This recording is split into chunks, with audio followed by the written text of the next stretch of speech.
பந்தன்னு 2000 ரூபாய் போட்டுருக்காங்க. ஆமா என்ன மாப்பிள்ள ரெடி ஆயாச்சா? தேர்தலுக்கு புறப்பட போறீங்க. எல்லா ஊரையும் நிதானமா அவசரப்படாம ஜாலியா சுத்தி பார்த்துட்டு வரணும். ஆமா, நாங்க பெரிய ஊட்டி கொடைக்கானல் போறோம். நிதானமா ஜாலியா சுத்தி பார்த்துட்டு நம்ம கிராமத்தை தானே நான் சுத்தி காட்ட போறேன். அதுவும் நல்லதா போச்சு. மாப்பிள்ள நம்ம கிராமத்தை பார்த்தே ஆகணும். ஏன்னா நமக்கு எவ்வளவு சொத்து இருக்குதுன்னு மாப்பிள்ள பத்திரத்துல தான் பார்த்தார், நேரடியா பாக்கலையே. மாப்பிள்ள 5 கேடி இளநீ தண்ணி மாதிரியா இருக்கும். முழுகி முழுகி எழுந்திருக்கலாம். கொஞ்ச நேரம் சும்மா இருக்கீங்களா? நாங்க புறப்படுறதுக்கு நேரம் ஆகுது. பட்லரா யாரு? புதுசா ஒரு ஆள் அப்பாயிண்ட் பண்ணிருக்கேன், பாருங்க. சரி சரி, ராகாலம் வரத்துக்குள்ள புறப்படணும். வாங்க. ஏப்பா பட்லர், டிக்கில சாமான்லாம் எடுத்து வந்து வை. ஆமா விஜயா.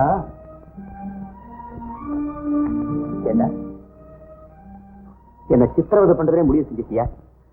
கல்யாணத்தன்னைக்கு சர்வதா வந்த, இன்னைக்கு இந்த வீட்டுக்கே பட்டரா வந்திருக்கியடா. ஏய் இதெல்லாம் என்னடா இது? ராஜா, நீ என்ன சரியாவே புரிஞ்சுக்கல. நீ இங்கேயும் நான் வேற எங்கேயோமா இருக்கு. என்னால முடியல. எனக்கு வேலையும் வேணும், உன் கூட இருக்கணும். அதுவும் இல்லாம வேற சில நன்மைகளையும் உத்தேசிச்சுதான் நான் இந்த முடிவுக்கு வந்துட்டேன்.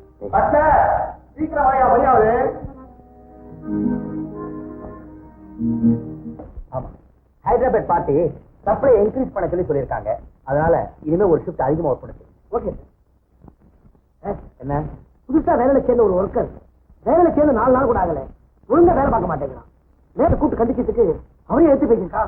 அவனை வேலையில இருந்து டிஸ்மிஸ் பண்ணலாம்னு. எடுத்தது யாரையும் டிஸ்மிஸ் பண்ணாதீங்க. வேணும்னா ஒரு வார்னிங் ஆர்டர்.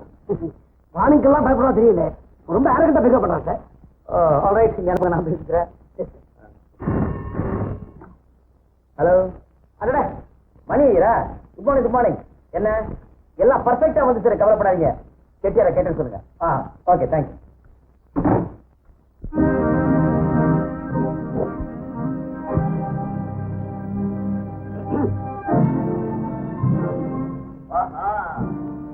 நீதான் அந்த ஃபேக்டரி ஓனர்.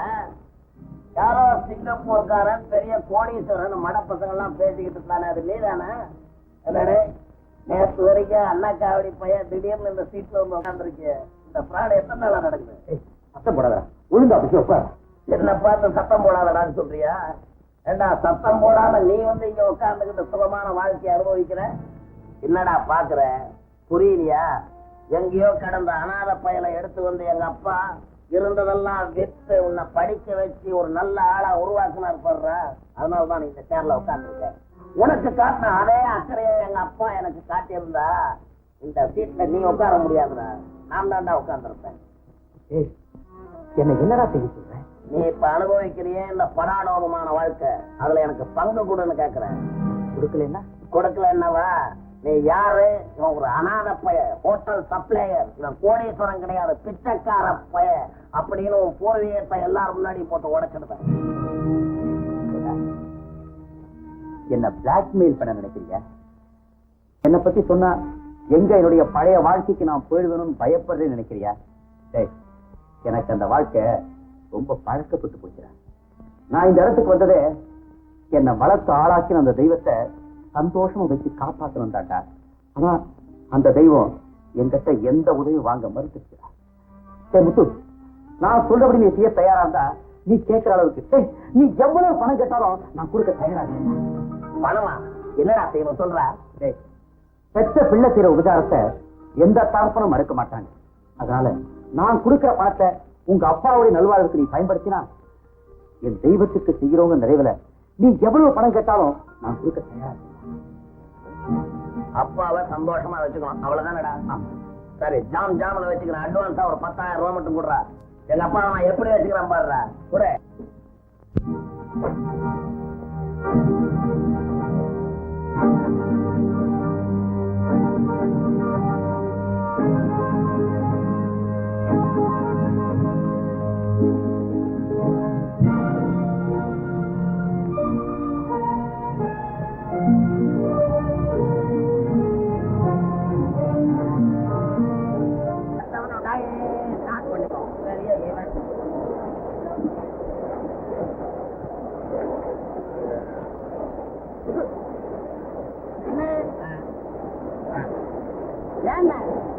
நான் ஒண்ணு கேக்குறேன், தப்பா நினைக்க மாட்டீங்களா? இந்தியாவில பஞ்சம் சுதந்திர நாடு கேளு. என்ன நானும் தினமும் பாக்குறேன், சம்பாதிச்சுட்டே இருக்கேன், வேலையே செய்ய மாட்டேங்கிறீங்க. உனக்கு வேணும்னா நீயும் ஜம்மாடியா, நான் உன்னை வேணான்னு சொன்னேன். அடடே,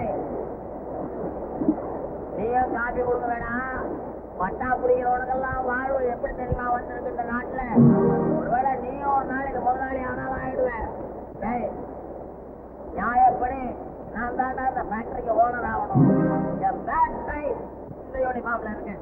என்ன சூடா இருக்குதுங்க, காசு சூடா இருக்குதுன்னு சாப்பிடுங்க. அது சரி. காப்பியாடா அது காப்பி. ஏடா இந்த கேண்டீன்ல காப்பி போட தெரியலன்னா பெரிய பெரிய எக்ஸ்பர்ட்லாம் இருக்காங்க காப்பி போடுறவன். சும்மா கூட்டு போட்டிருப்பான். பயப்படாத, அவனை கேட்டு போட சொல்லுப்பா. வந்துட்டாங்க காப்பி. ஏயா அண்ணாண்ட பத்தி கருத்துல முடிச்ச மாதிரி ஏயா ஏன் மிஷின்ல வந்து வேலையே கிடையாது.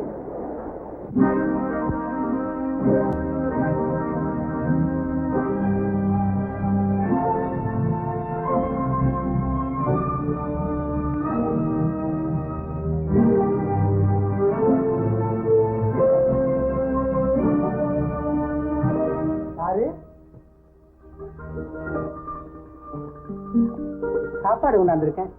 உடம்பு சரியில்லை, சாப்பாடு வேண்டாம், திருப்பி இருக்கு. ஏன் சாப்பாடு திருப்பி அனுப்பிச்சாரு? என்னம்மா அது? ஐயா எப்போதும் சுறு சுருன்னு ஜேன்னு இருப்பாரு, உடம்பு சரியில்லையா? உடம்பு சரியில்லையா? இது ஏன் உடம்புக்கு ஒண்ணும் இல்ல.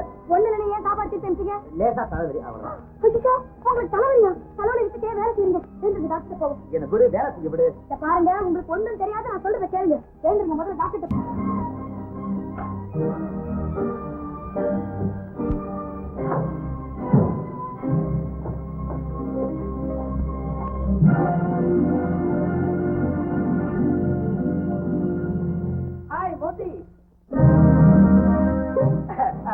ஏன்னா ஹோட்டி, நீ எப்போ சிங்கப்பூர்ல இருந்து வந்த? அம்மா எங்க தங்கி இருக்க, எப்படி இருக்க? இது she is my wife Vijaya. Hello hello. I'm sorry. பாத்தியா, நான் ஃபாரின்ல பழகி எனக்கு இந்தியன் கல்ச்சரே மறந்து போச்சு. அம்மாடி, நீ ரொம்ப குடுத்து வச்சவன். உன் புரிஞ்சாருக்கான சாதாரணமா நினைக்காத. அவன் சின்ன வயசுல எத்தனை பேருக்கு சாப்பாடு டிஃபன் கொடுத்தவன் தெரியுமா? அவன் கை நிறைய ஹோட்டல் பில் வாரி வாரி வழங்குவான். இருக்கட்ட சொன்னேன், இருக்கட்டும், அவங்க நிறைய பேசுறோம், வா மாடி போலாம். கொஞ்சம் இருங்க, காபி சாப்பிட்டு. அம்மாடி, நீ என்ன தப்பா புரிஞ்சு. என் வாழ்க்கையில சாப்பிட்டதில்ல. வர வர போலாம்.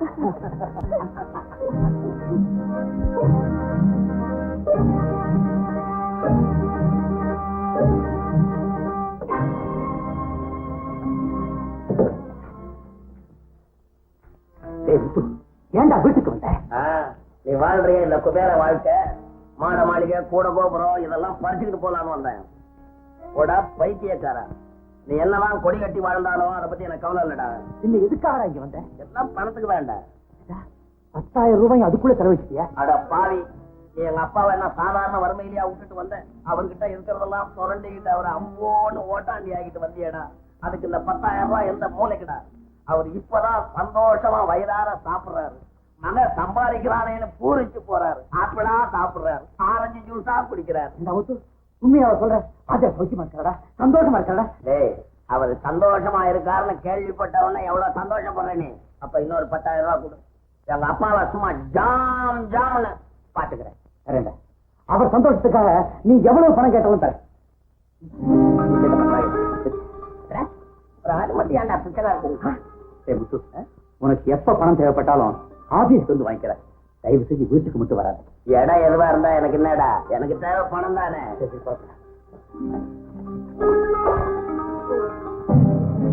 அந்த முத்துவானதான் அவர் ஒரு மாதிரி இருக்காரா? ஆமாங்க, ரொம்ப பொல்லாதனா இருக்கான். யாருக்கும் பயப்படவே மாட்டேங்க.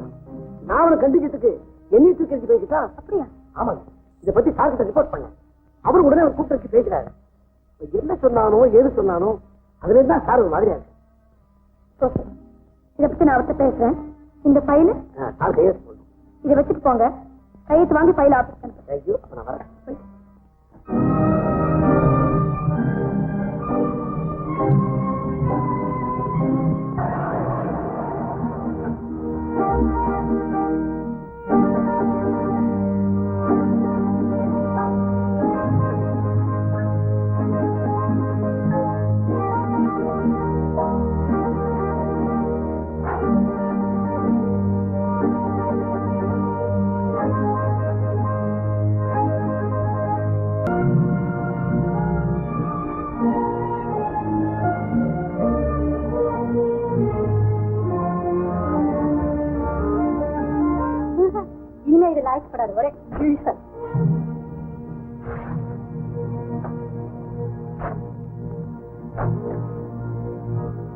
அம்மா மரகதம், என்ன கொஞ்சம் இப்படி வாமா. சும்மா அங்க இருந்தா சொல்லுங்க, காது கேட்கும்.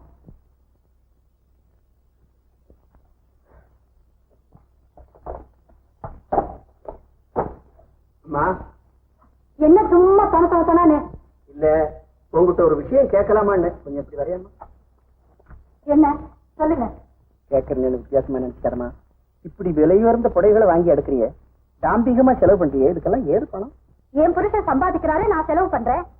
இவ்வளவு செலவு பண்ற அளவுக்கு சம்பாதிக்கிறாருன்னா அப்படி உன் புருஷன் என்னதான் உத்தியோகம் பாக்குறாருமா? என்ன உத்தியோகம் பார்த்தா உங்களுக்கு என்ன? இல்ல, எல்லாருக்கும் மாசத்துல ஒரு வாட்டி தான் சம்பளம் கொடுப்பாங்க, உனக்கு 4-5 முறை மணி ஆர்டர் வருதே, அதனால கேட்க. ஏன் இப்படி வயிறு எரிஞ்சு சாக்குறீங்க? நீங்க தான் எங்களுக்கு வாழ்வு கொடுக்கல, நாங்க நல்லா வாழ்ந்தாலுமா பொறுக்கல. இல்லம்மா. பின்னா நாங்க வசதியா வாழறத பார்த்து உங்களுக்கு பொறாம. தப்புமா, உங்க வசதியை பார்த்து நான் பொறாமப்படல, ஆனா அது வந்த வழி எதுவா இருக்குமோன்னு தான் நான் பயப்படுறேன். அவங்க வழியை பார்த்துட்டு போனா போறோம், மத்தவங்களை பத்தி கவலைப்படவும் வேண்டாம், பயப்படவும் வேண்டாம்.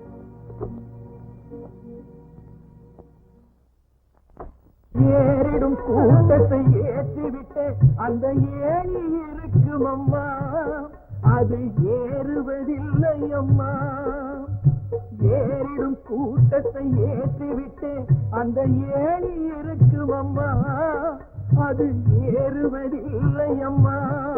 கரை ஏறிய மாந்தர்கள் எட்டி உதைத்து பின் தோணி மிதக்கும் அம்மா, அலை மோதி கிடக்கும் அம்மா. கரை ஏறிய மாந்தர்கள் எட்டி உதைத்து பின் தோணி மிதக்கும் அம்மா, அலை மோதி கிடக்கும் அம்மா.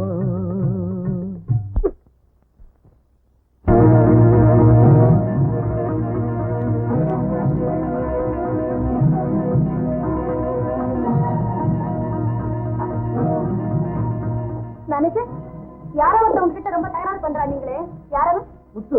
அவளை நான் இங்க வர நினைக்கிறேன். Yes madam.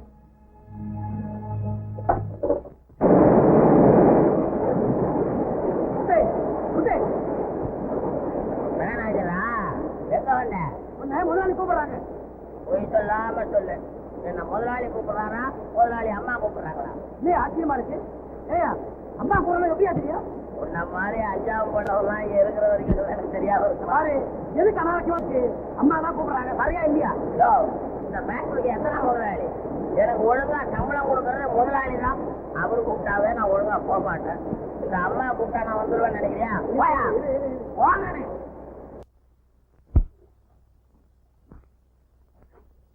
எங்க அவன்? அவரை நான் கூப்பிட்டதுக்கு என்னங்க பெரிய முதலாளி அம்மா, அவங்க கூப்பிட்டு நான் வரணுமா? உங்க முதலாளி கூப்பிட்டோம் நான் அப்படி சொல்றேன் மேடம். அப்படியா சொன்னா? மேனேஜர், அவனை உடனடியா வேலையில நீக்கணும். இப்ப டிஸ்ட்ரிக்ட் ஃபார்வர்டு.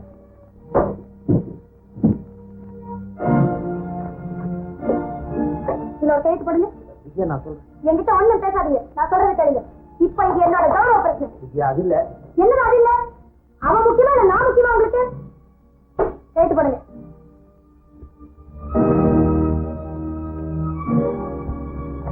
ஆர்டர் கொடுத்து அவனை முதல்ல டிஸ்மிஸ் பண்ணுங்க. Yes madam.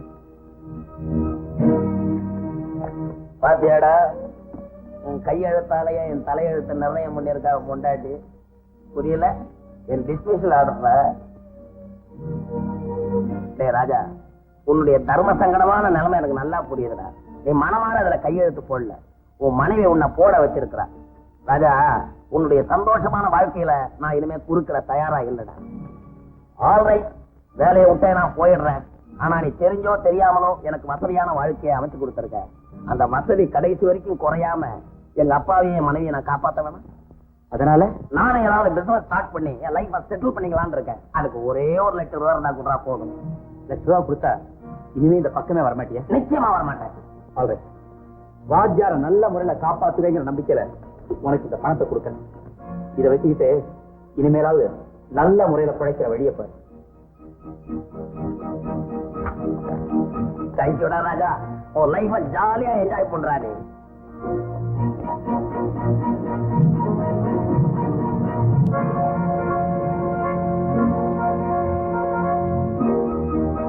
ஹாய் மலரா, ஹாய்.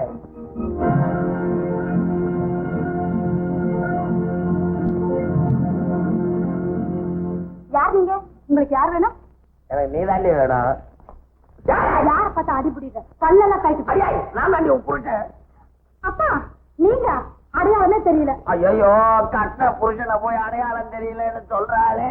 ஆமா நீங்க இந்த மாதிரி கோட்டும் சூட்டும் போட்டுட்டு தர மாதிரி வந்து நின்னா யாருக்கு அடையாளம் தெரியும்? நீ மட்டும் என்னவா நான் என்ன நல்லா இம்போர்ட் பண்ண இம்பாலாக்கார மாதிரி பல பல பல பலன்னு இருக்கியே. பட்டணத்துக்கு போனாலும் அந்த மெக்கானிக் புத்தி போகலையே. அது எப்படியே என்ன விட்டு போவோம். முத்துவா எப்போ வந்தப்பா? இப்பதான்ப்பா வந்தேன். அப்பா எப்படி இருக்கீங்க? ஏதோ இருக்கிறேன். என்னப்பா ஆளே மாறி போயிருக்கிறேன்? ஆள் ஒண்ணும் மாறலப்பா, ட்ரெஸ் தான் சேஞ்ச் ஆயிருக்கு அவ்வளவுதான். முத்து, நான் கேட்கறேன்னு வித்தியாசமா நினைச்சுக்காத. நீயும் உன் மனைவியும் இவ்வளவு ஆடம்பரமா செலவு செய்யறீங்களே, ஏது பணம்? தப்பா இருக்க. இந்த அளவு வருமானம் வர்றதுக்கு நீ என்ன வேலை பாக்குற? எல்லாம் கௌரவமான வேலைதான். இல்ல முத்து, நீ கௌரவமான வேலை பாக்குறதா இருந்தா இந்த குறுகிய காலத்துல இவ்வளவு பணத்தை சம்பாதிச்சிருக்க முடியாது. அதனால ஏதோ நீ குறுக்கு வழியில தான் சம்பாதிக்கிறேன்னு நினைக்கிறேன். அப்பா பணக்காரனா எப்படி ஆவறதுன்றத பத்தி தான் கவலை பண்ணுமே தவிர பணம் வந்த ரூட்டை பத்தி கவலைப்படக்கூடாது. நீங்க ஏன் இப்படி சந்தேகப்பட்டு கேட்கறீங்கன்றது எனக்கு நல்லா புரியுது. வாழ்க்கையில ₹1 நோட்டையே பார்த்து பழக்கப்பட்ட நீங்க இன்னைக்கு ஆயிரக்கணக்கில் பார்த்தா ஆச்சரியம் தான் படுவீங்க. அது என்னப்பா பணம்? பணம் நீங்க பாக்கணுமா? பாருங்கப்பா. எங்க கொள்ளையடிச்ச? நான் ஏன்பா கொள்ளையடிக்க போறேன்? நமக்கோசரமே ஒருத்தன் கொள்ளையடிச்சு வச்சிருக்கானே. என்ன சொல்ற? நீங்க எடுத்து வளர்த்தீங்களே ஒரு உத்தம புத்திரன், சத்புத்திரன், உங்க ராஜா. அவனை பத்தி பேசுறதுக்கு உனக்கு என்ன யோகியதை இருக்கு? நிறைய இருக்குது, அதனால நான் பேசுறேன். இப்ப அவன் வாத்தியார் வேதாத்துல எடுத்து வளர்த்த ஆர்டினரி ஹோட்டல் சர்வர் ராஜா இல்ல. பால்ல குளிச்சவன், பரம்பரை பணக்காரன், சிங்கப்பூர் சீமா, லட்சாதிபதி ராஜா. என்னடா உளர்ற? நான் ஒண்ணும் வளரல. இந்த நிலையில நீங்க அங்க போய் நான் தான் ராஜாவை வளர்த்தேன்னு சொன்னீங்கன்னா ஏதோ உளறீங்கன்னு உங்களதான் பைத்தியக்கார ஆஸ்பத்திரிக்கு அனுப்பிச்சிருவான். புது பணக்காரனும் புதுசா பதவிக்கு வந்தவனும் தன்னுடைய பூர்வீகத்தையே மாத்திக்குவானோ அந்த மாதிரி இந்த ராஜா பையன் தான் ஒரு பெரிய பணக்காரன் அந்த ராமநாதன் கிட்ட சொல்லி அவர் பொண்ணையே மயக்கி கல்யாணம் பண்ணிக்கிட்டான். அந்த ஆளு செத்த அப்புறம் அவருடைய கோடிக்கணக்கான சொத்தை இந்த பையன் அபகரிச்சுக்கிட்டே இப்ப நிம்மதியா இருக்கிறான். பாத்தீங்களாப்பா ராஜா பையன் எவ்வளவு பெரிய பிராடு வேலை பண்ணிருக்கான்னு. ராஜா பத்தியா சொல்ற? ஒரு காரணம் இல்லை, நான் நம்பவே மாட்டேன். நீங்க நம்ப மாட்டீங்களே. ஊரான நம்பினாலும் நம்புவீங்க, பெத்த பிள்ளைய என்னைக்கு நம்பி இருக்கீங்க இன்னைக்கு நம்ப. உங்களுக்கு சந்தேகமா இருந்தா நீங்களே போய் நேரா பாருங்க அந்த பையன் லட்சணத்தை. போறேன். எப்ப இவ்வளவு பெரிய அபாண்டத்தை அவன் மேல சொன்னியோ நான் நேர்ல போய் பார்த்தா தான் என் மனசு ஆறுதல் அடையும்.